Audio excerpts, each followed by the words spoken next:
load it up. Cool. This 6-pack is definitely handy. So I mentioned before the efficiency that we were going to gain. So before, when my dad was doing this, he would have to drive anywhere from 1 mile to 4 miles to get bales 2 at a time. It used to be 1 at a time before we had this tractor. We didn't have a rear bale speeder, but it used to be 2 at a time. Well, now with this thing, we can get 8, even 9 at a time. Now, obviously, it's not that as efficient of a ratio because I got to load the wagon and unload the wagon. So let's just say that nixes 1 pair.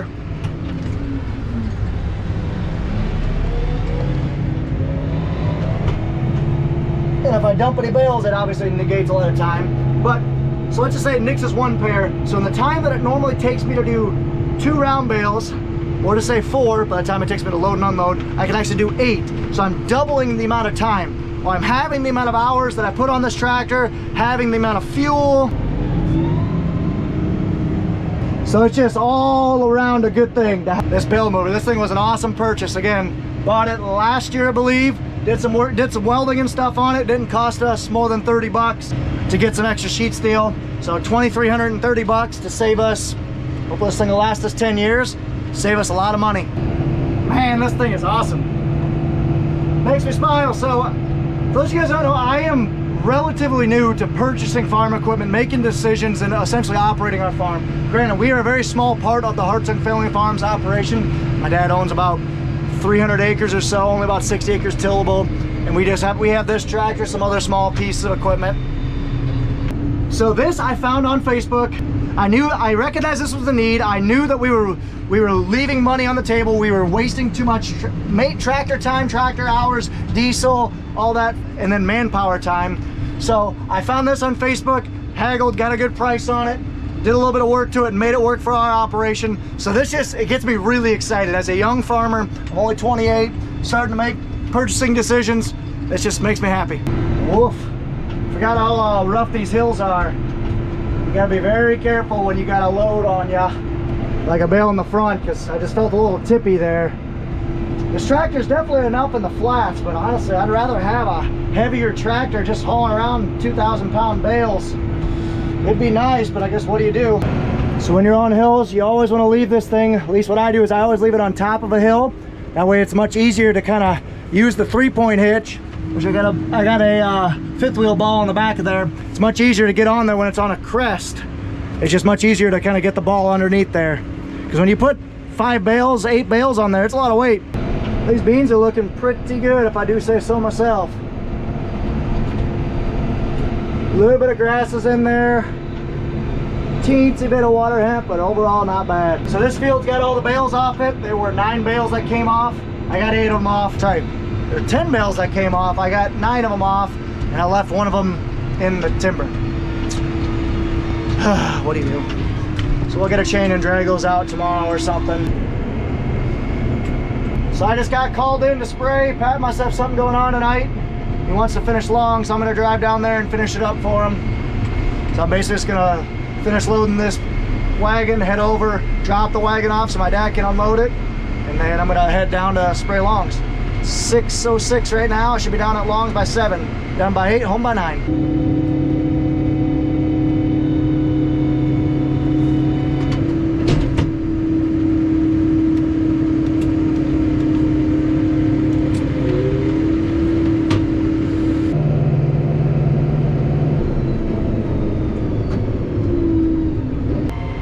So she's gonna sit for a little while.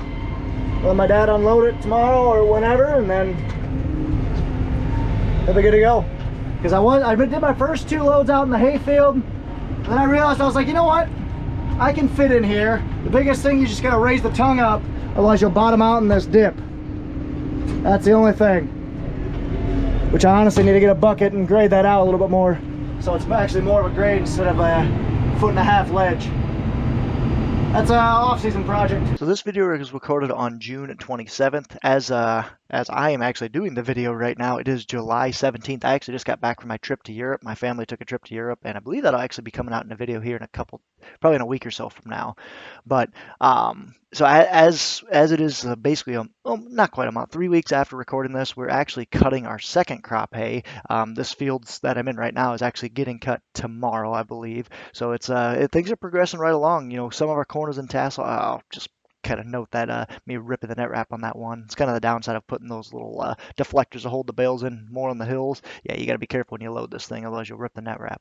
But anyway, corn is progressing right along. Half our fields are in tassel. The field right now to your left is actually just getting to tassel. It's about 8 to 9 feet tall right now. It's giant. It's pretty crazy how 3 weeks it can go from 2 feet tall, not even 2 feet tall, 1.5 feet tall to 8 feet tall. Anyway, so things are progressing right along. The beans are fully canopied. We're just finishing up our second pass spraying of beans. So hopefully another week or so we're gonna start putting fungicide on beans, and our fungicide on corn should be starting here in the next week or so. So stay tuned for all that stuff. A lot going on. Now let's go ahead and get in the car and head down to the sprayer. See you guys there. Nathan just ran me up in the semi. I don't think that one's okay. He's gonna hook onto the water trailer, take that home and start getting it filled up for tomorrow, because I'm gonna be up tomorrow to spray for a good part of the day. Gotta quit probably mid-afternoon to go have a date night with the wifey. But I'm gonna spray this field. I haven't never done this late a post-emerge corn, so this will be fun. Usually I'm gone enough, and Pat runs the sprayer for the most part, so. But Nathan was just saying he does not like running post-emerge corn. Like he said, this is his last year doing it. So it'll be me and Curtis switching off next year probably. But either way, I'm gonna head out to that sprayer and let's get going. I think I hear it running too, so that's nice. This stuff is getting tall. Yeah, this needed to get sprayed. And that's the bad part about running post-emerge corn. You got the red lightning that runs through it. Just tears up your corn, I swear. Here we are.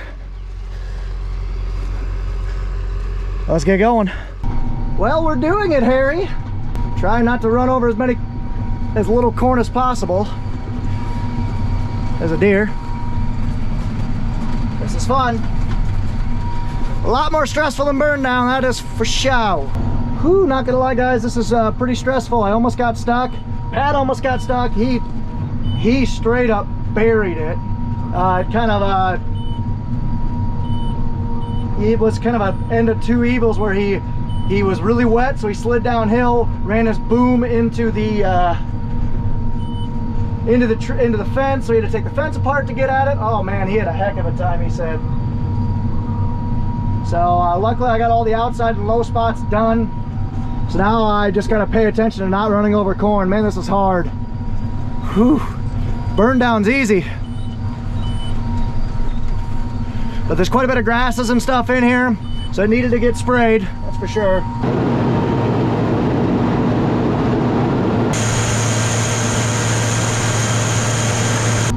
Yeah, you can definitely tell that we got 3 inches of rain 4 days ago.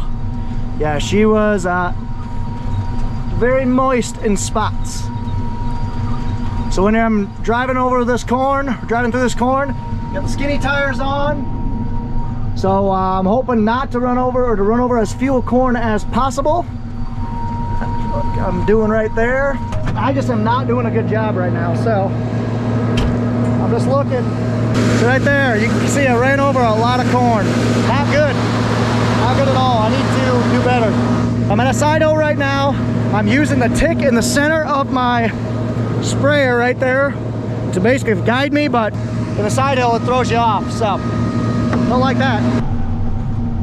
I either call it the red lightning or sprayer blight. One of the two.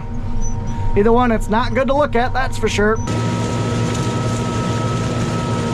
Alrighty everyone, so here I sit in my hotel in Louisiana recording this video for you guys. So it is July 20th as we speak, about 3 weeks behind after I sprayed this. So, and just to give you a little bit more context, this was one of the most nerve-wracking spraying that I've ever done. So I've sprayed some post-tassel corn before, but never in side hills like this. Like, this is one of our worst fields that we got. And if you're paying attention, look at my back wheel. So when you're driving, it is impossible to see your back wheels. You can barely see your front wheels when you're like leaning up over the cab. So just pay attention as I'm driving that, just look how much that back wheel's running over. I don't know, it's making me sick. This was definitely the worst field that I've ever done. Granted, it's only the 4th field I've ever done. But still, it was fun. I learned a lot. Well, there we are. Our first field of post pass for the year. All done. Let's head back home. See that kind of just dust, just lazy hanging in the air? Means we're gonna get a decent sized dew tonight. No wind means quicker dew. This ground on both the left and right sold last month. The left sold for $13,000 an acre, 75 acres, good ground. Right was 25 acres, sold for $12,000 an acre. Really not bad.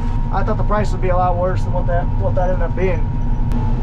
Man, what a beautiful night this ended up being. Everything south of the farm as far as corn goes is sprayed. Pull this thing in the shed and call it a night. Got the planter out, that's gonna get washed out and cleaned out tomorrow. Now I wonder where the sprayer was sitting last. Pull this thing in for the night.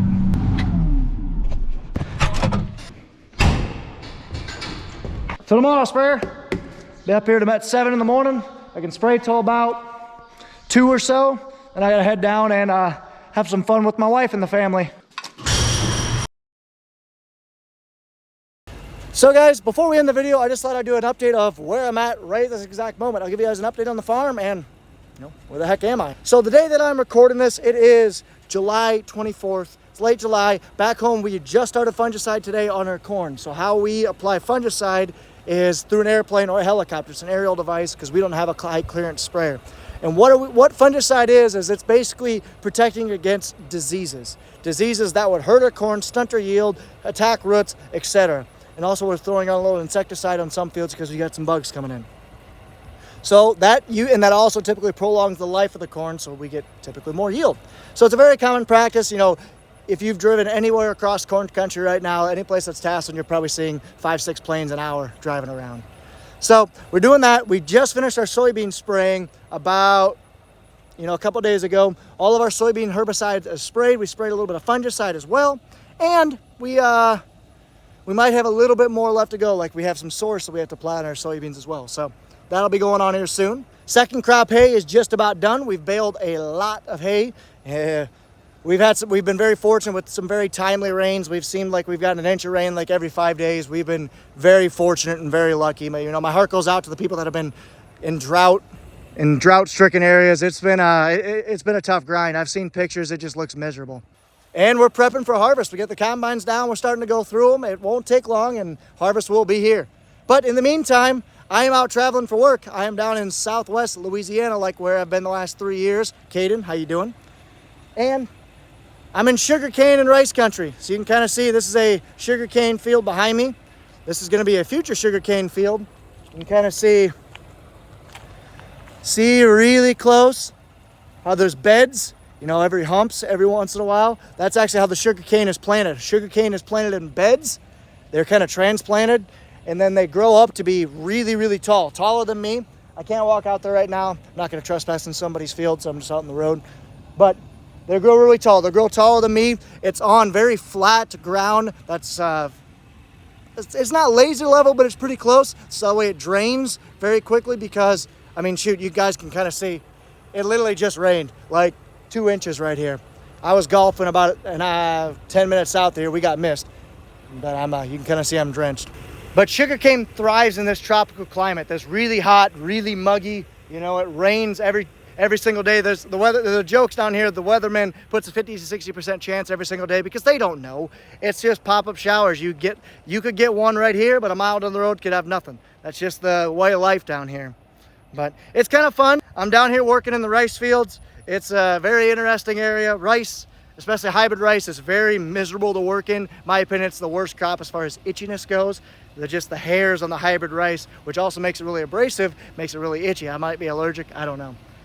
But either way, it's fun. I really enjoy the food. I'm staying in Lafayette, and the food down here is second to none. I've traveled to a lot of places in the country. I've been to every state west of the Mississippi River. No offense to anybody else, but Louisiana has the best food. So I'll be down here for another week or so. Then I'll be back home to help on the farm a little bit and prep for my next trip. Wow, look at that cloud. Because my next trip, I'll actually be going up to North Dakota. I will be driving up from Iowa to North Dakota. So if any of you guys live along there, I might have an extra day or so. I might leave a little early to maybe stop in and meet a couple of you guys. If you live somewhere between Dubuque and Central North Dakota and you're interested in me swinging by your farm, put a comment down below. It'd be kind of neat. We'll see if I have time. But so anyway, signing off, guys. Appreciate you watching the video. Thank you so much for watching. There'll be a lot more videos coming. I got probably 4 or 5 in the queue. Just I gotta find time to edit them when I'm not working and golfing. So thank you guys so much for watching. Here's the outro. So I'm gonna go grab a bite to eat. Call it a night, guys. Thanks for joining the video. Appreciate it.